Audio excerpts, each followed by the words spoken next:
Royal Enfield ఎవరైనా నడుపుతారు boss, సిడిహండ్రెడ్ నడిపిన వాడే ఒక కామన్ మ్యాను. మా నాన్న నన్ను ఒక క్వశ్చన్ అడిగాడు, నీ ఫేవరెట్ బైక్ ఏంట్రా లైఫ్లో కొనిస్తాను అని చెప్పి. సిడిహండ్రెడ్ బైక్ అని నేను మా నాన్నకి చెప్పేసరికి షాక్ అయిపోయాడు. ఏంట్రా ఇలాంటి బైక్ అడిగావు అని. ఎందుకంటే ఒక ఫ్యామిలీ మ్యాన్కే తెలుసు ఆ కష్టాలు ఏంటో. మా నాన్నని చూస్తూ పెరిగాను నేను జీవితంలో. లైఫ్ అంటే ఏంటి, ఎలా హ్యాండిల్ చేయాలని చెప్పి. సిడిహండ్రెడ్ ఒక అఫిషియంట్ బైక్ అనమాట.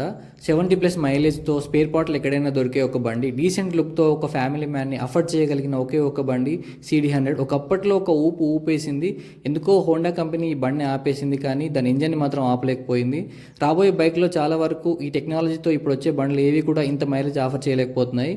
కానీ the best bike, golden retro bike అంటే సిడి100 అని చెప్పుకోవాలి. మోస్ట్ ఫేవరెట్ బండి కొనడం కోసం అయితే నేను 7 ఏళ్ళు వెయిట్ చేసి ఈ బండిని కొన్నాను. ఈ బండిని కొన్న తర్వాత చాలా ప్రయోగాలు అయితే చేశాము అనమాట.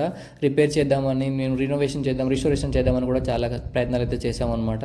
దీని గురించి మరికొన్ని వీడియోలు తొందరలో రాబోతున్నాయి. ఫాలో కొట్టి లైక్ కొట్టండి బాస్. తప్పకుండా ఈ మరికొన్ని వీడియోస్ మేము ముందుకు తీసుకురావడానికి ప్రయత్నం చేస్తాం.